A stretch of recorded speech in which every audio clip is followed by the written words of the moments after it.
¿Te has preguntado por qué la voz suena tan distinta cuando cantamos ópera? Quédate en este video que te voy a responder. Vamos allá.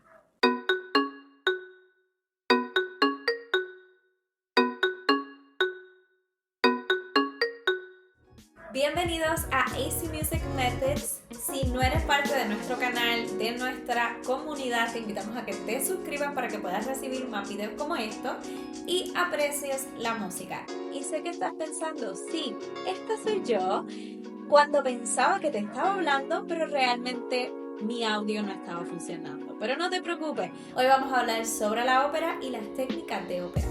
Vamos allá. Y la primera pregunta que te voy a responder es ¿qué es la ópera? Bueno, la ópera realmente es esta forma de arte utilizando el canto, pero una técnica clásica de canto combinado con lo que es una producción teatral.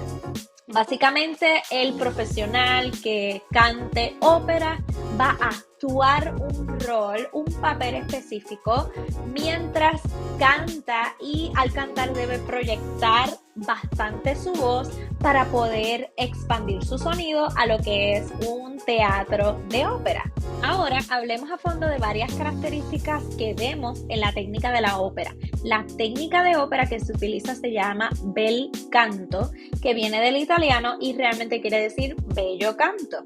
Así que déjame mostrarte todas las características del bel canto. Característica número 1 es que realmente la articulación tiene que estar bien. O sea, que tienes que tener una buena dicción, cuestión de que todos los que estén ahí sentados en esa casa de ópera enorme te puedan entender. Tampoco es sobrearticular, porque eso puede crear tensión en tus cuerdas vocales, pero no estamos trabajando esta técnica que se utiliza en una música popular, donde a veces ni siquiera entendemos lo que se canta. No, realmente hay que articular correctamente y con una buena dicción bastante vertical y redonda. Número 2, expresar una emoción que vaya acorde con la música. Por ejemplo, hay piezas en la ópera que son bien melancólicas, hay otras que son más dulces y delicadas. Dependiendo cómo es esa pieza emocionalmente, es como te vas a alinear la voz. O sea, que el timbre vocal, la textura, el tono de tu voz realmente se va a adaptar al papel que estás cantando. Eso quiere decir, no es lo mismo en música popular cuando hacemos hacer que tiene más proyección, más volumen.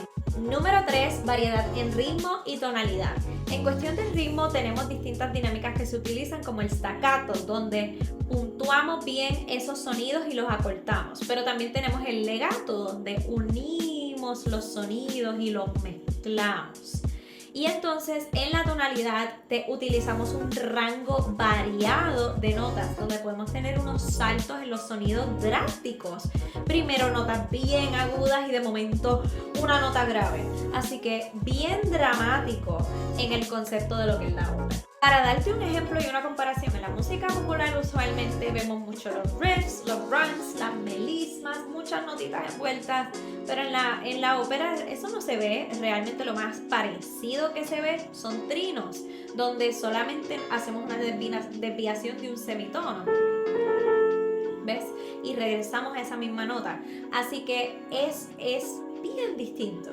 Característica número 4, y es el vibrato. Si algo han notado de la ópera y del bel canto es que en el vibrato es bastante controlado, especialmente si hay notas largas, sonidos muy largos que se da mucho.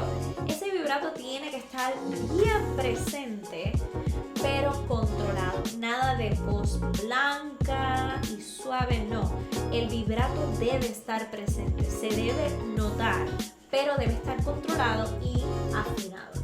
Espero que te haya podido responder qué es la ópera y la técnica que se utiliza en la ópera. Déjame saber en los comentarios si estuviste claro. Si tienes dudas, hazme preguntas y preguntas sobre la ópera en general que te las voy a responder.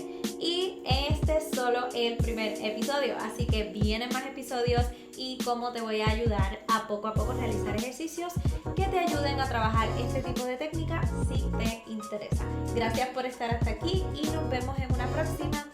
Muchas bendiciones.